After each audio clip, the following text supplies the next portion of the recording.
Proszę Państwa, nie czekamy, od razu kontynuujemy temat. Profesor Wacław Gudowski, znany, ceniony, lubiony, szanowany fizyk reaktorów i fizyki neutronowej w Królewskim Instytucie Technologii w Sztokholmie. Panie profesorze, proszę. Jak również w NCBJ, w Narodowym Centrum Badań I również w NCBJ. I również doradzam Orlen Synthos Green Energy. Znaczy ja przyjąłem tutaj, że pani Agnieszka pięknie przedstawi HTGR-y i ja tylko o tym króciutko na samym końcu powiem. I dlatego skoncentrowałem się właśnie na SMR-ze, który jest najbliższy wdrożeniu i najbliższy realizacji. Można by to powiedzieć, drugi tytuł, który tutaj mógłbym dodać do tego, psy szczekają, karawana jedzie dalej. Bezpieczeństwo, dosyć nietypowy mam tę prezentację. Bezpieczeństwo energetyczne to głównie miękkie podbrzusze Zjednoczonej Europy. I tutaj przywołuję moją prezentację na konferencji dotyczącej bezpieczeństwa energetycznego w Bergen, Norwegia, rok 2008. Jeśli myślimy o bezpieczeństwie energetycznym, myślmy bardziej o rurociągach niż o broni jądrowej. I tutaj takie podstawowe aspekty poruszyłem, które zresztą tutaj się przewijają. Proszę pamiętać, rok 2008, że dostęp do taniej energii jest absolutnie konieczny i zasadniczy dla funkcjonowania współczesnych ekonomii i współczesnych społeczeństw. Nierówne rozmieszczenie paliw kopalnych pomiędzy różnymi krajami i również krytyczna potrzeba eksploatowania tych powoduje bardzo silne napięcia i słabości tego systemu. I teraz proszę spojrzeć, w 2008 roku przewidywałem, że zagrożenia dla globalnego bezpieczeństwa energetycznego zawierają właśnie polityczne niestabilności w krajach produkujących energię, manipulowanie dostępem do energii, miękkie podbrzusze tranzytu, o którym mówiliśmy tutaj, właśnie współzawodnictwo różnych źródeł energii, ataki na infrastrukturę, jak zarówno różne awarie i przypadki. To były takie główne, zasadnicze problemy bezpieczeństwa energetycznego. Tutaj bardzo odważną tezę postawiłem też, że ta niepewność bezpieczeństwa energetycznego jest spowodowana tym, że w wielu ekonomiach rynkowych skoncentrowano się na najtańszym dostępie do źródeł energii i w wielu krajach, włączając w to Polskę, po prostu władze abdykowały z odpowiedzialności za bezpieczeństwo energetyczne. Uważały, że rok 2008. Znaczy, jak można być zdziwionym, jak się buduje niezbyt bezpieczny system energetyczny, na przykład efektem ciszy na morzu albo Dunkelflaute, jak to Niemcy nazywają, prawda? Czyli już w samym założeniu nie dość, że mamy niepewności polityczno takie stosunków międzynarodowych, to sami budujemy system oparty na odnawialnych źródłach energii, który jest niesterowalny i niekontrolowalny.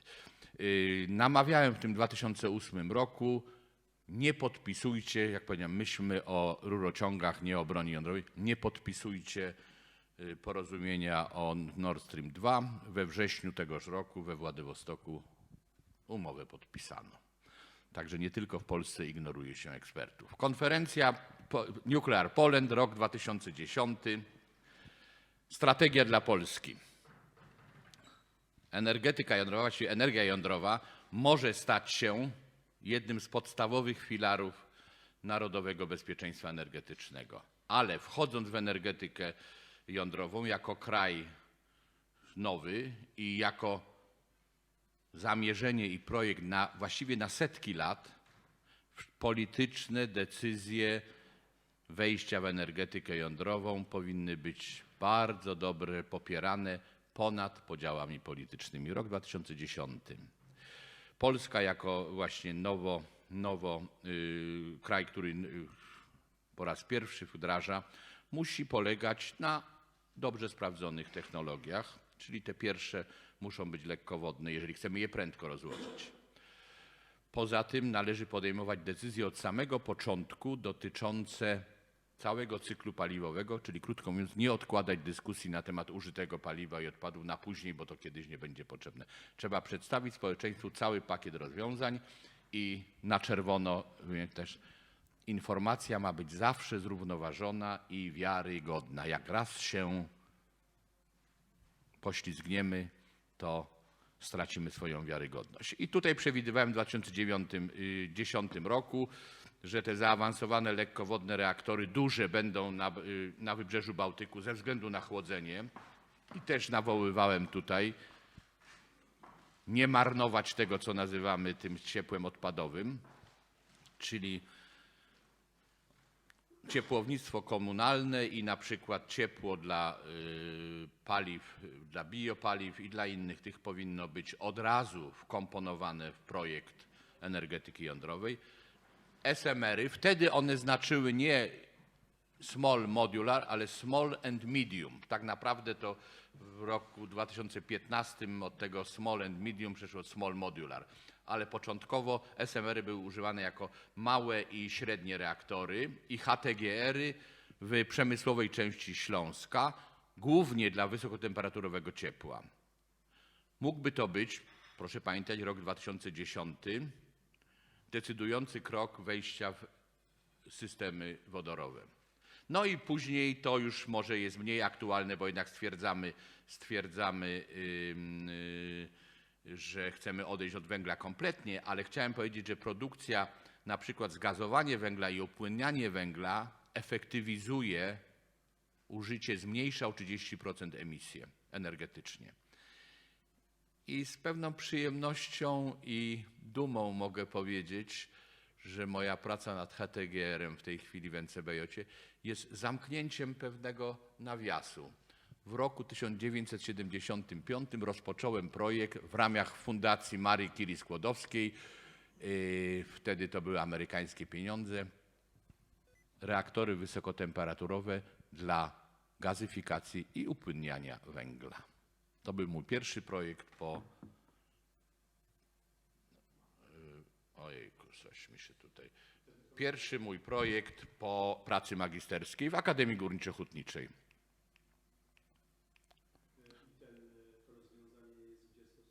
No teraz już tego nie chcemy robić, ale ciepło, które mogliśmy po prostu, wysokotemperaturowe ciepło pomagało nam, tak na przykład no zresztą upłynnianie węgla to wiadomy proces, prawda, przed II wojną to robiono, tylko też przy użyciu innych paliw kopalnych, a tu było ciepło jądrowe. No i tutaj jakie miałem wnioski w roku 2010?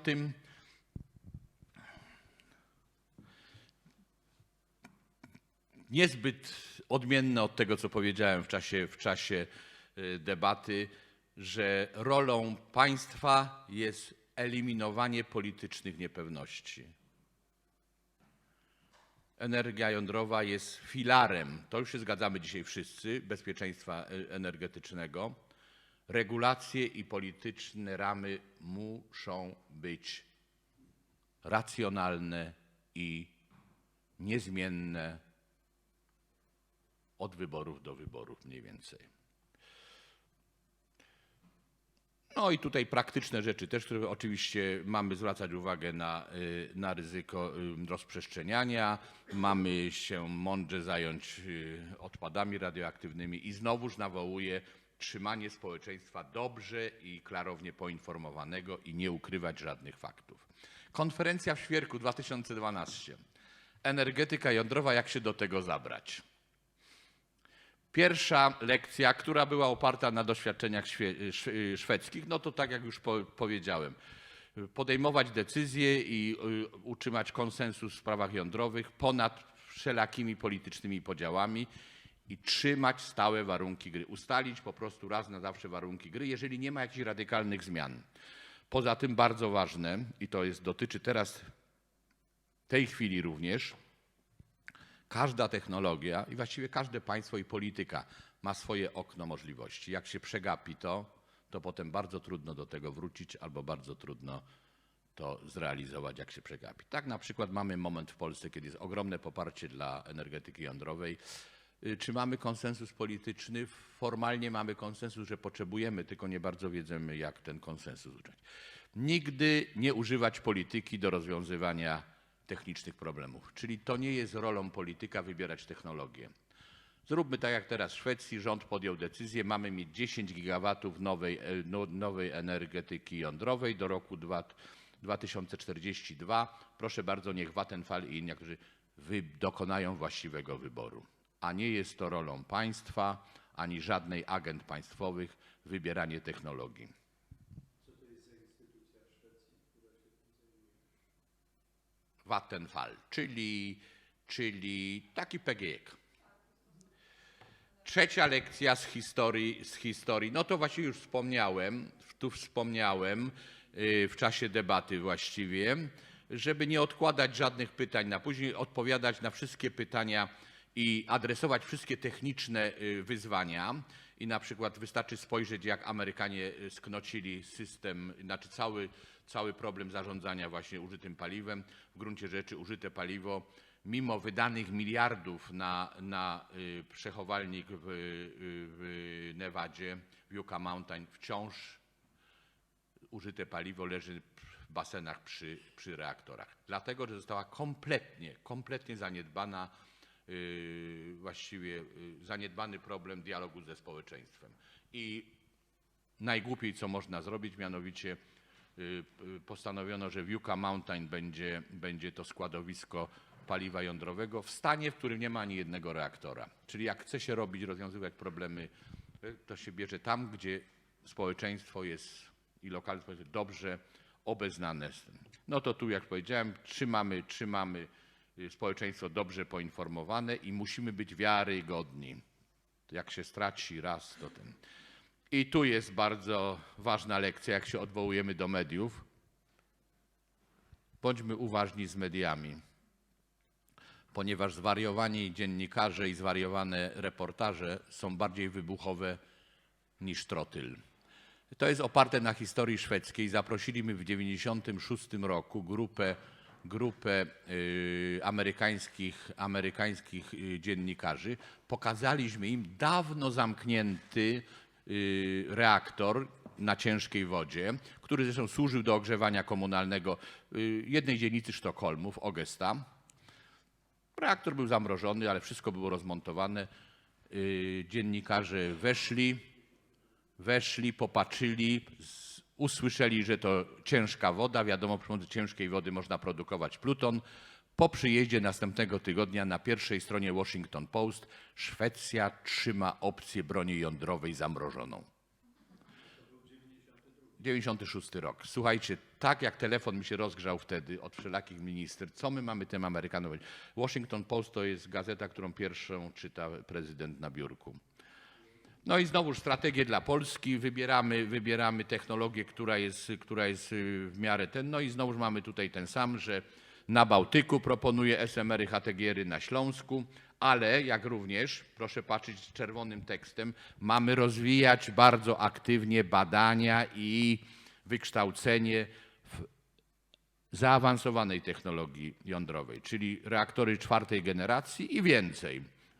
To sprawi, że energetyka jądrowa będzie bardzo atrakcyjna dla młodych ludzi, przyciągnie, jak również pozwoli spełnić na przykład Narodowemu Centrum Badań Jądrowych rolę Narodowego Laboratorium wspierającego wdrożenie energetyki. Tak jak to było w Ameryce. Laboratoria narodowe były stworzone w dwóch celach. Po pierwsze, żeby bombę zrobić, to sobie możemy darować, a po drugie, żeby umożliwić prędkie wdrożenie energetyki jądrowej do tego.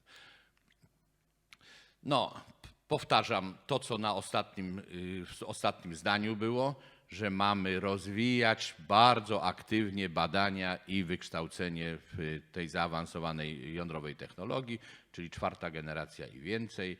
To będzie gwarancją, że energetyka jądrowa będzie atrakcyjną opcją dla młodej generacji i będziemy lepiej przygotowani dla.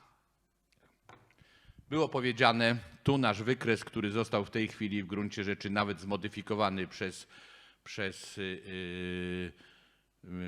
pana prezesa Oni Michalskiego, który w swoim raporcie ostatnim podał lukę energetyczną na 18 gigawatów przy tej strategii, którą powiedział. I to jest, proszę państwa, do roku 2040, gdzie już jest uwzględnione ewentualne wprowadzenie dużej energetyki jądrowej. Tak naprawdę my tu już żeśmy zakładali, że w połowie lat 30. zostanie. Niezależnie od dużych reaktorów, luka będzie faktem.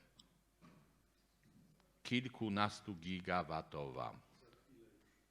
To proszę bardzo, średnia cena energii spot prices 2024, proszę spojrzeć na Polskę, 81,40. Znaczy, no, jesteśmy tutaj, biła nas Estonia akuratnie o 50 centów. Proszę spojrzeć, Szwecja, a propos, też głupia polityka energetyczna spowodowała, że różnice w Szwecji pomiędzy północą, gdzie mamy sporo wodnej tego, a południem, gdzie zamknięto kompletnie bez sensu 3 reaktory, jest mniej więcej 50% cen.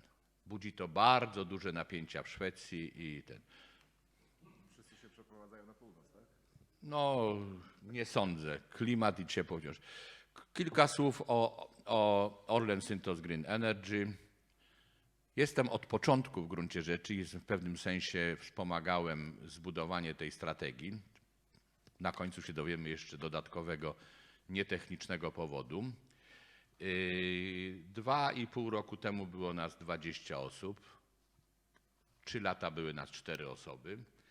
W tej chwili jest nas ponad 100, a pod koniec 2025 roku mamy plan, żeby za około 200-250 osób, to jest to, co jest potrzebne do przeprowadzenia, wdrożenia BWRX-a w Polsce.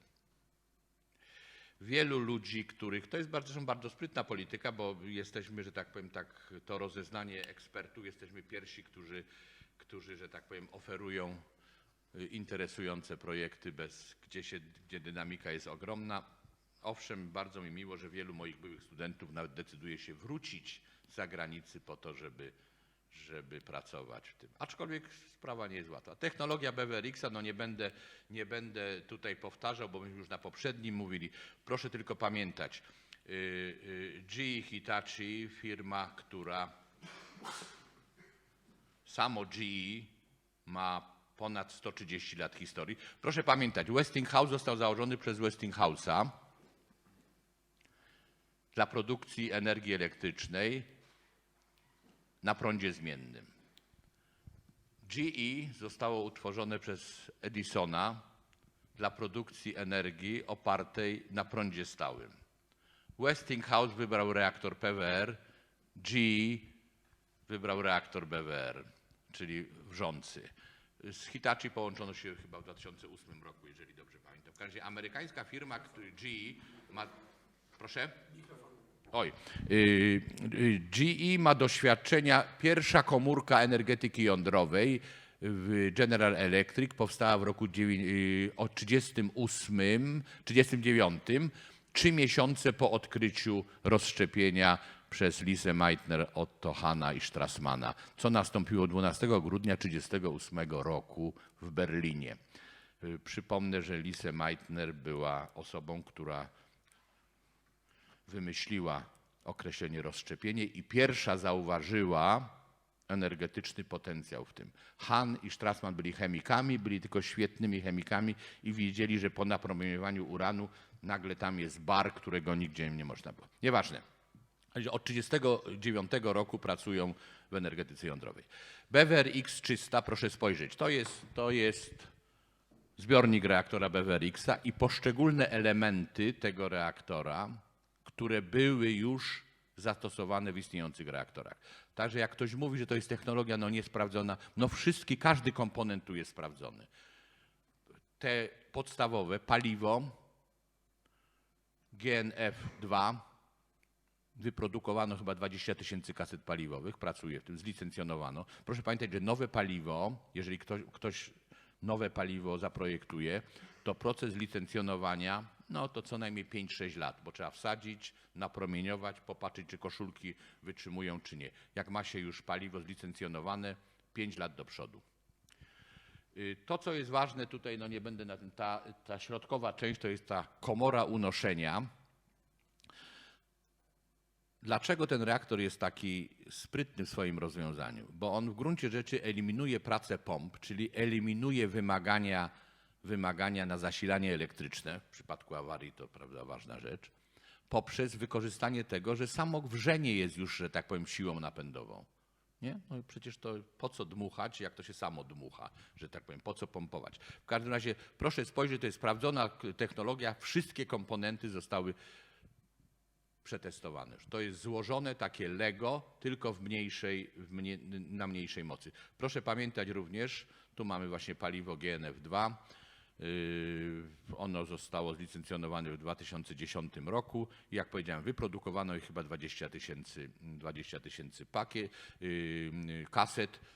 Tutaj te liczby, które mówią, to kaseta to jest taka właśnie kwadratowe pudełeczko wydłużone 4,5 metra i to 7x7 albo 8x8. Ile jest prętów paliwowych w środku, prawda? Czyli jak 7x7 to mamy 49, 64, w GNF jest 100 prętów paliwowych, czyli jest 100 prętów paliwowych, każdy pręt paliwowy to jest taki stos tych pastylek, które pokazywałem Państwu na tym, w takim pręcie 4,5 metra, to jest pewnie ich parę tysięcy. W reaktorze jest chyba 2 miliony pastylek paliwowych. I reaktor BWRX używa dokładnie tego samego paliwa, które istniejące reaktory wrzące.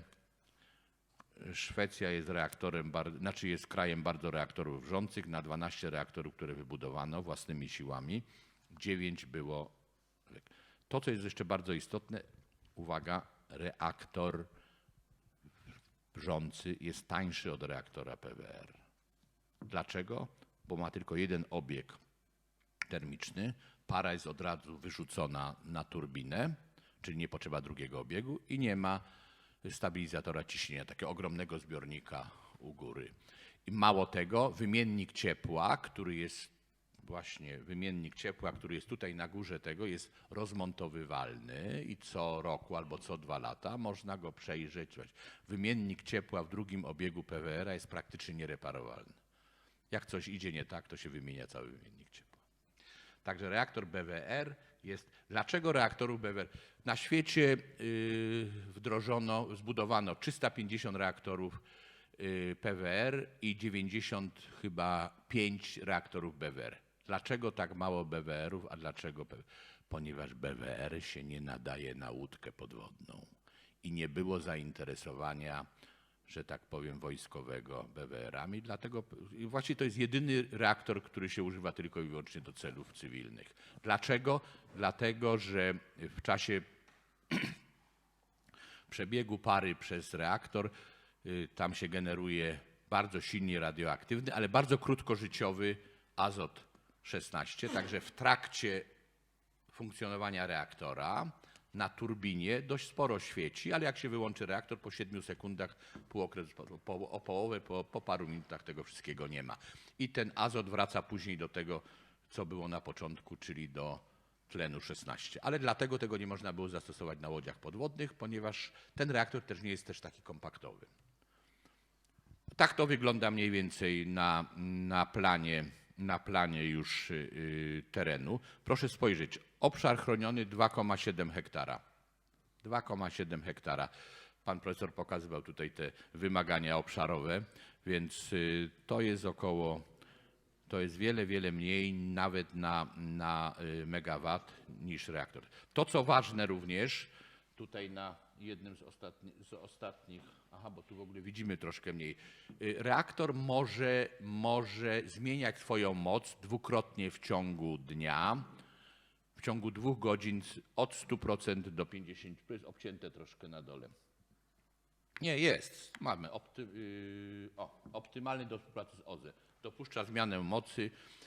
A tak naprawdę dlaczego 50% i dlaczego 2 godziny? Tak naprawdę to nie jest ani fizyka, ani technologia, to są regulacje amerykańskie. za którymi siedzi jakiś tam element technologiczny, ale jeżeli się postawi takie zadanie, żeby szybciej tę moc zmieniać, prawdopodobnie marginesy są tu jeszcze bardzo duże. Ale jak już chce ktoś bardzo, żeby ten reaktor stabilizował sieć OZE, on się do tego bardzo dobrze nadaje. Jak mówię, dwukrotnie może wędrować z mocą. Ja panu dam tą prezentację.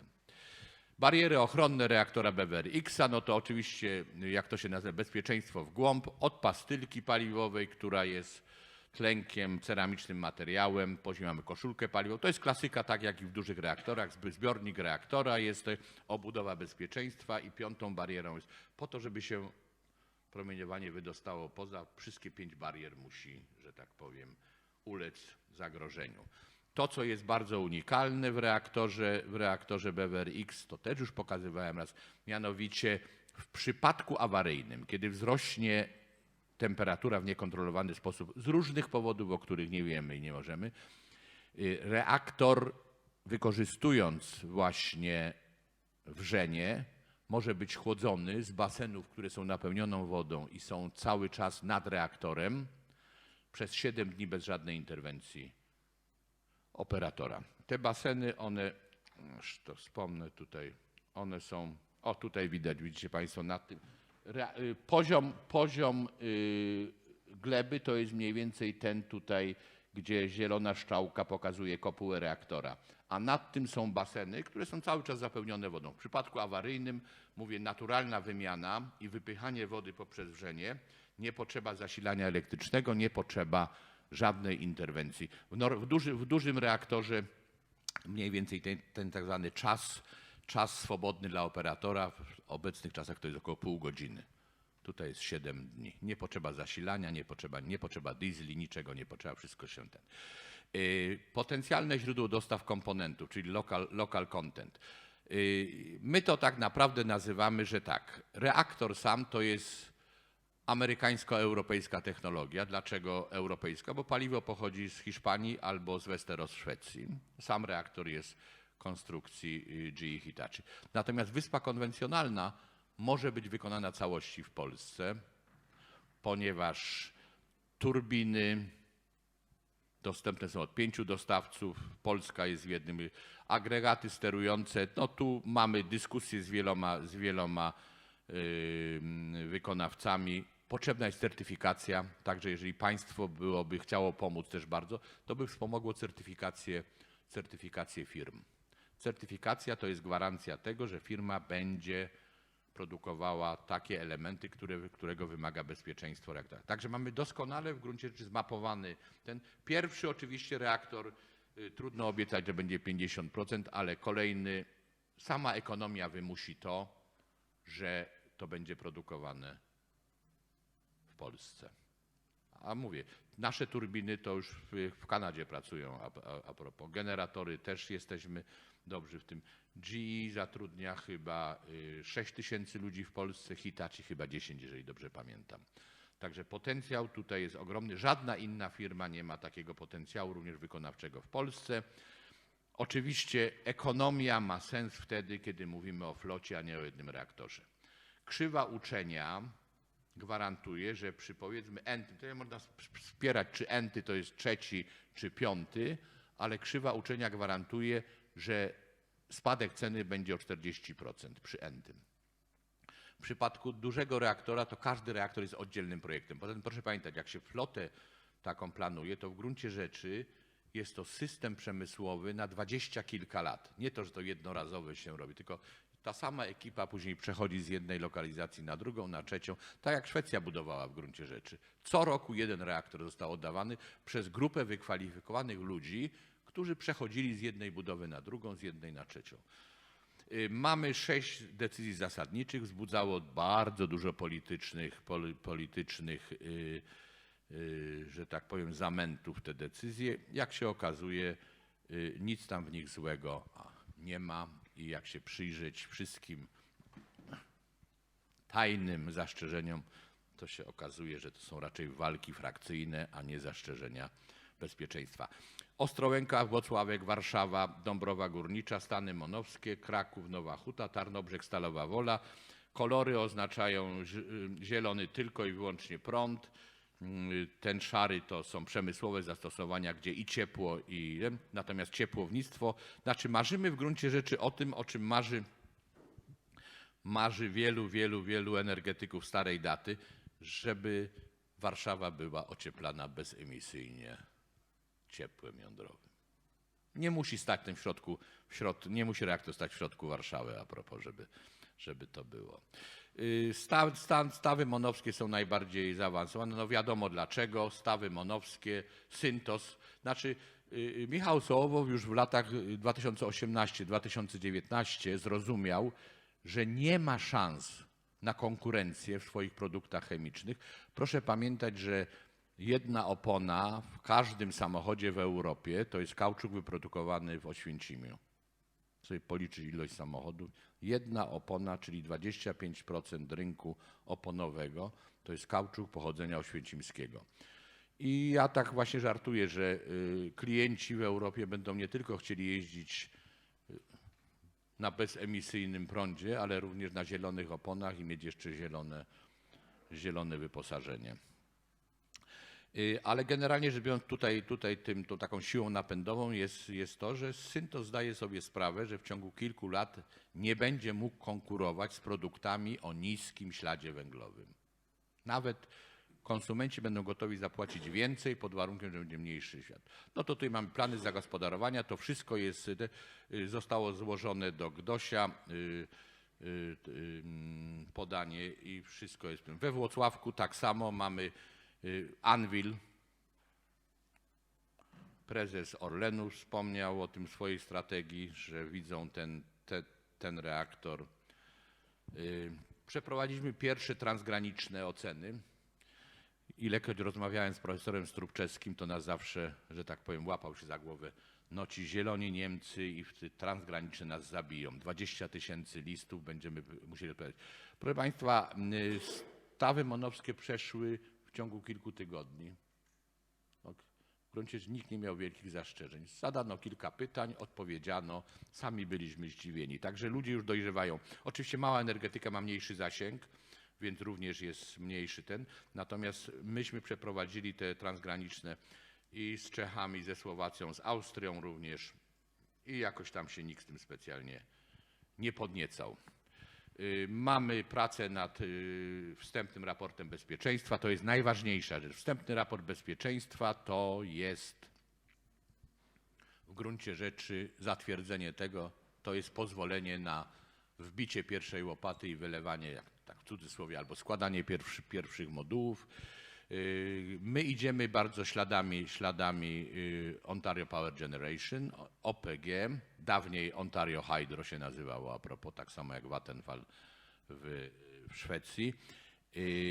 Plany są niezmienione, pierwszy reaktor tam w 2029 roku. Proszę pamiętać, bo ktoś mówi, oj, technologia niesprawdzona. Kanadyjczycy, którzy mają swoją własną technologię, CANDU, odchodzą od niej, bo stwierdzili, że bardziej im pasuje reaktor BWRX do ich strategii rozwoju.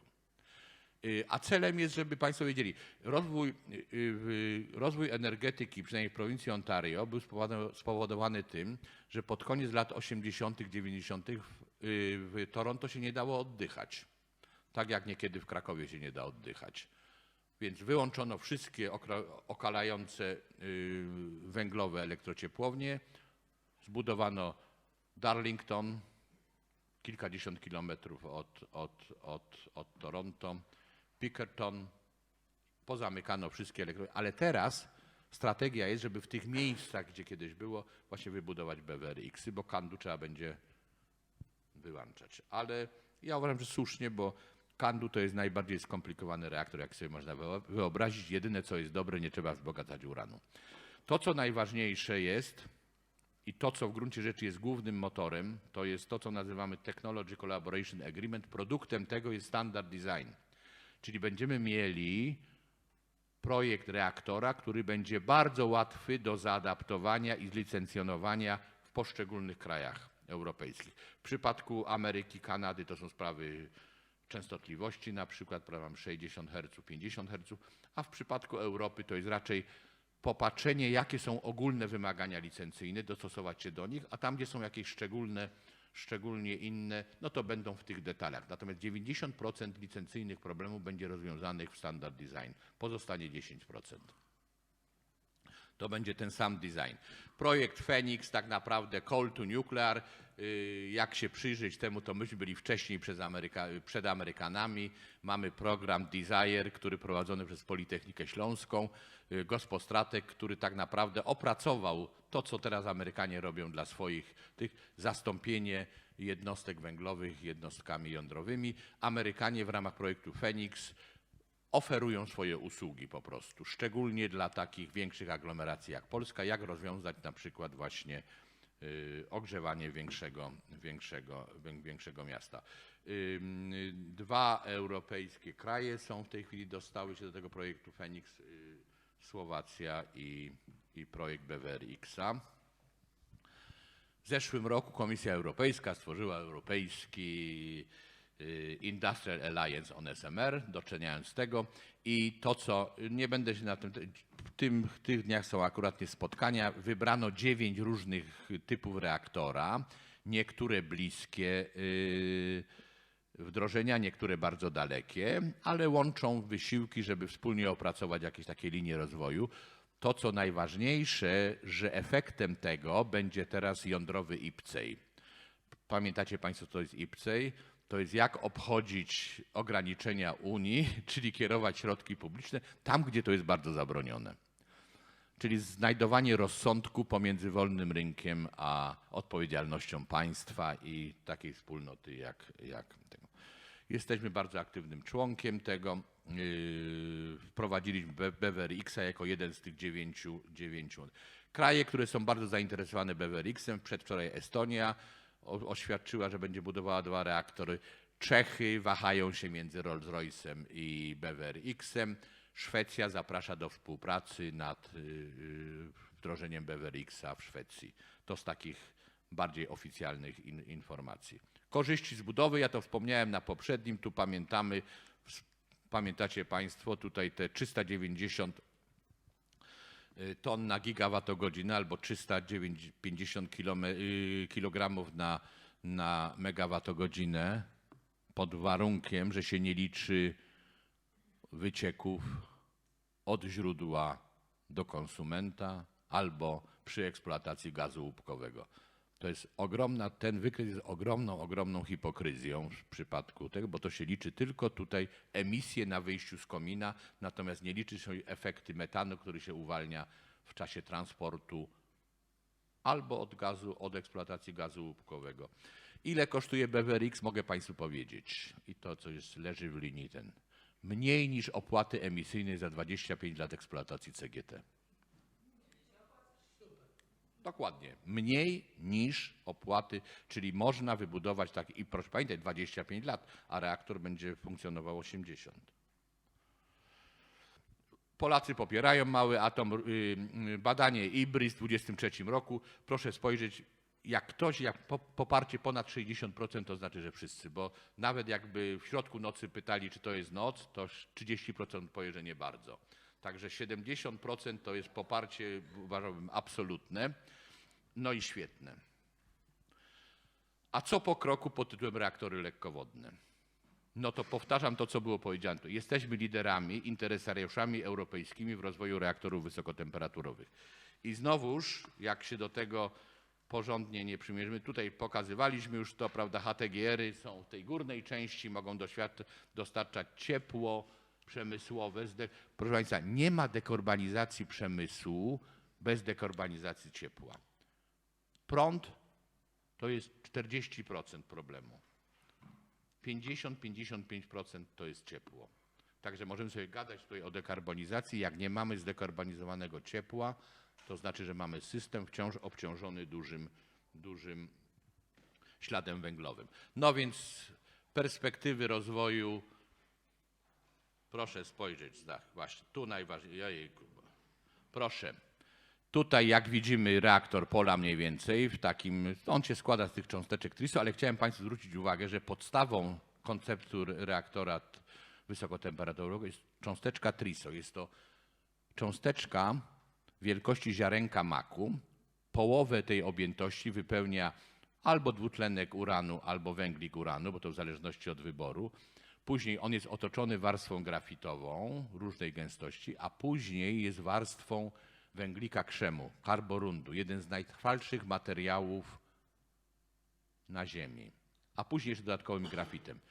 I większość teraz już, jeszcze nie może regulatorzy, ale większość inżynierów traktuje cząsteczkę TRISO jako mikroobudowę bezpieczeństwa, bo ona gwarantuje w gruncie rzeczy prawdopodobieństwo awarii jest mniejsze niż 1 na 10 do 100 milionów. Przynajmniej w TRISO produkowaną niemiecką technologią. Niemcy byli najlepsi do tej pory w prowadzeniu TRISO. Tutaj mamy tu mniej więcej jak to wygląda wielkościowo w odniesieniu do wysokości człowieka. Te bloki grafitowe są na siebie nakładane, a te właśnie koszulki paliwowe są wsadzane w te dziurki w graficie. Przez to wszystko przedmuchiwany jest hel w cyklu zamkniętym. I tutaj można dojść do temperatur tak naprawdę 900 albo 1000 stopni. Żaden reaktor nie może. W tej chwili główne zapotrzebowanie klientów polskich to jest tak naprawdę temperatura 560 stopni, 13,9 megapaskala, czyli para nadkrytyczna. Czyli na razie my się ukierunkujemy na tego klienta, czyli na potrzeby przemysłu chemicznego głównie.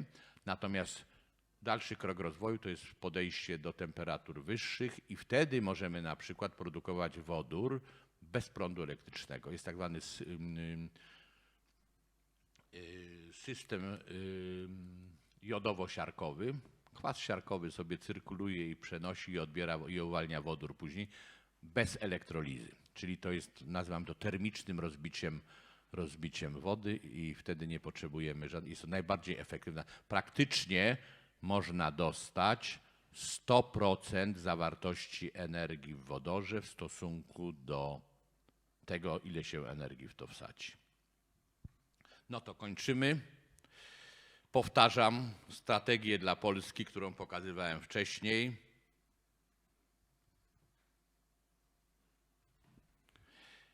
A to jest dodatkowy argument, dlaczego BWRX jest najlepszym reaktorem.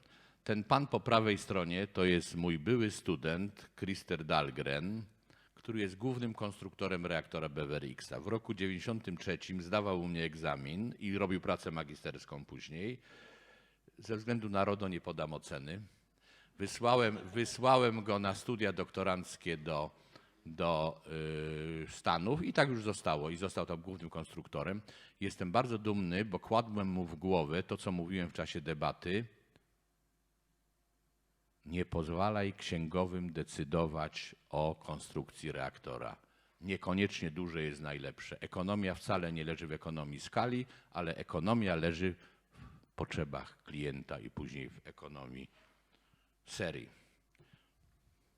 W każdym domu prąd z atomu, w każdej gminie ciepło płynie z pobliskiego SMR-a bez kopciuchów i bojlera. Ale teraz mam specjalne zakończenie dla pana profesora. Pan się tak martwi sytuacją w Niemczech. Dunkelflaute się rozgościł, Niemcy budzą się w ciemności i przy zimnej wody dzbanku przeklinają o poranku. O mój Boże, gdzie jest OZE? Ciemno wszędzie, zimno wszędzie. Tak to będzie? Tak to będzie. Tak to będzie w każdym domu, jak nie płynie prąd z atomu. To wszystko wina Angeli, a żeby ją diabli wzięli. To zasługa też Schrödera. Jego niech weźmie cholera w Moskwie na Placu Czerwonym razem z jego przełożonym. Dziękuję.